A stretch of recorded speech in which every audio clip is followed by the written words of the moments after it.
Assalamualaikum warahmatullahi wabarakatuh. Perkenalkan, nama saya Indah Dwi Surani Rahayu dari Fakultas Ekonomi, jurusan Akuntansi dengan NIM 7211420209.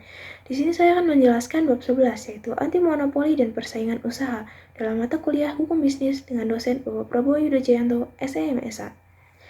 Yang akan kami bahas yaitu yang pertama, monopoli dan persaingan usaha tidak sehat. Kedua, asas dan tujuan hukum anti monopoli dan persaingan usaha. Ketiga, perjanjian yang dilarang. Keempat, kegiatan yang dilarang dalam persaingan usaha. Kelima, persekongkolan. Keenam, KPPU dan penegakan hukum persaingan. Monopoli dan persaingan usaha tidak sehat. Monopoli adalah suatu keadaan di mana seseorang menguasai pasar, di mana di pasar tersebut tidak tersedia lagi produk substitusi yang potensial, dan terdapatnya kemampuan pelaku pasar tersebut untuk menerapkan harga produk tersebut yang lebih tinggi, tanpa mengikuti hukum persaingan pasar atau hukum tentang permintaan dan penawaran pasar. Undang-Undang Anti Monopoli Nomor 5 Tahun 1999 tentang suatu penguasaan atas produksi dan atau pemasaran barang dan atau atas pengguna jasa tertentu oleh satu pelaku usaha atau kelompok pelaku usaha. Pasal 1 ayat 1 Undang-Undang Anti Monopoli. Praktek monopoli adalah suatu pemusatan kekuasaan ekonomi oleh salah satu atau lebih pelaku yang mengakibatkan dikuasainya produksi dan atau pemasaran atas barang dan atau jasa tertentu, sehingga menimbulkan suatu persaingan usaha secara tidak sehat dan dapat merugikan kepentingan umum. Sesuai pasal 1 ayat 2 UU Anti Monopoli. Asas hukum anti monopoli dan persaingan usaha. Pelaku usaha di Indonesia dalam menjalankan kegiatan usahanya berasaskan demokrasi ekonomi dengan memperhatikan keseimbangan antara kepentingan pelaku usaha dan kepentingan umum. Tujuan hukum anti monopoli dan persaingan usaha. Hukum anti monopoli dan persaingan usaha diciptakan untuk yang pertama, menjaga kepentingan umum dan meningkatkan efisiensi ekonomi nasional sebagai salah satu upaya untuk meningkatkan kesejahteraan rakyat. Kedua, mewujudkan iklim usaha yang kondusif melalui pengaturan persaingan usaha yang sehat, sehingga menjamin adanya kepastian kesempatan berusaha yang sama bagi pelaku usaha besar, pelaku usaha menengah, dan kecil. Yang ketiga, mencegah praktik monopoli dan persaingan usaha tidak sehat yang ditimbulkan oleh pelaku usaha. Yang keempat, terciptanya efektivitas dan efisiensi dalam kegiatan usaha. Perjanjian yang dilarang. Pertama, oligopoli. Kedua, penetapan harga. Ketiga, diskriminasi harga. Keempat, penetapan harga di bawah harga pasar atau jual rugi, yang disebut juga dengan predatory pricing. Yang kelima, penetapan harga jual kembali atau resale price maintenance. Keenam, perjanjian pembagian wilayah pemasaran atau alokasi pasar disebut juga market division. Yang ketujuh, perjanjian pemboikotan atau group boycott. Yang kedelapan, perjanjian kartel atau kartel. Yang kesembilan, perjanjian trust. Yang kesepuluh, perjanjian oligopoli. Yang ke-11, perjanjian integrasi vertikal atau vertical integration. Kegiatan yang dilarang dalam persaingan usaha. Pertama, monopoli. Kedua, monopsoni. Yang ketiga, penguasaan pasar. Keempat, jual rugi. Yang kelima, kecurangan dalam menetapkan biaya produksi. Persekongkolan. Yang pertama, persekongkolan tender. Berdasarkan pada penjelasan pasal 22 UU Nomor 5 Tahun 1999, tender merupakan tawaran mengajukan harga, memborong suatu pekerjaan untuk mengadakan barang-barang atau untuk menyediakan jasa. Yang kedua, persekongkolan untuk membocorkan rahasia dagang. Sebutan rahasia dagang merupakan terjemahan dari istilah trade secret atau know-how. Yang ketiga, persekongkolan untuk menghambat perdagangan.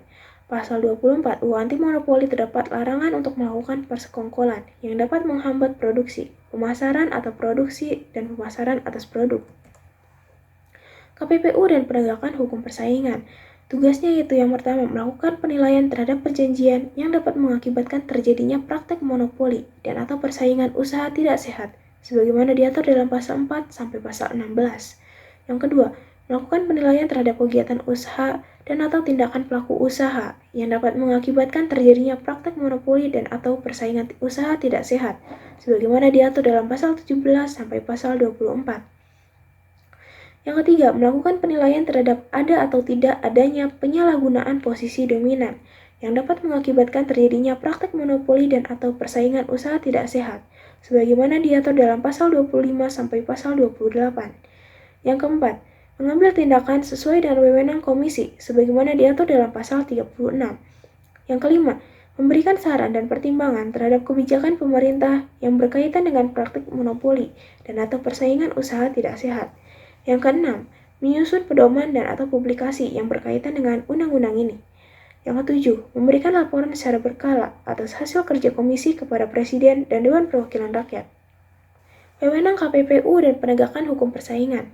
Pertama, menerima laporan dari masyarakat dan atau dari pelaku usaha tentang dugaan terjadinya praktek monopoli dan atau persaingan usaha tidak sehat. Kedua, melakukan penelitian tentang dugaan adanya kegiatan usaha dan atau tindakan pelaku usaha yang dapat mengakibatkan terjadinya praktek monopoli dan atau persaingan usaha yang tidak sehat. Ketiga, melakukan penyelidikan dan atau pemeriksaan terhadap kasus dugaan praktek monopoli dan atau persaingan usaha tidak sehat yang dilaporkan oleh masyarakat atau oleh pelaku usaha atau yang ditemukan oleh komisi sebagai hasil penelitiannya. Yang keempat, menyimpulkan hasil penyelidikan dan atau pemeriksaan tentang ada atau tidak adanya praktek monopoli dan atau persaingan usaha tidak sehat.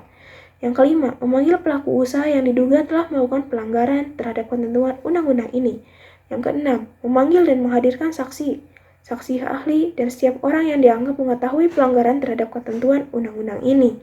Yang ketujuh, meminta bantuan penyidik untuk menghadirkan pelaku usaha saksi, saksi ahli atas setiap orang sebagaimana dimaksud huruf E dan huruf F yang tidak memenuhi panggilan komisi. Yang kedelapan, meminta keterangan dari instansi pemerintah dalam kaitannya dengan penyelidikan dan atau pemeriksaan terhadap pelaku usaha yang melanggar ketentuan undang-undang ini. Yang kesembilan, mendapatkan, meneliti dan atau menilai surat, dokumen atau alat bukti lain guna penyelidikan dan atau pemeriksaan. Ke-10, memutuskan dan menetapkan ada atau tidaknya kerugian di pihak pelaku usaha lain atau masyarakat. Ke-11, memberitahukan putusan komisi kepada pelaku usaha yang diduga melakukan praktik monopoli dan atau persaingan usaha yang tidak sehat. Yang ke-12, menjatuhkan sanksi berupa tindakan administrasi kepada pelaku usaha yang melanggar ketentuan undang-undang ini. Sekian presentasi dari saya, mohon maaf apabila ada kesalahan. Terima kasih. Wassalamualaikum warahmatullahi wabarakatuh.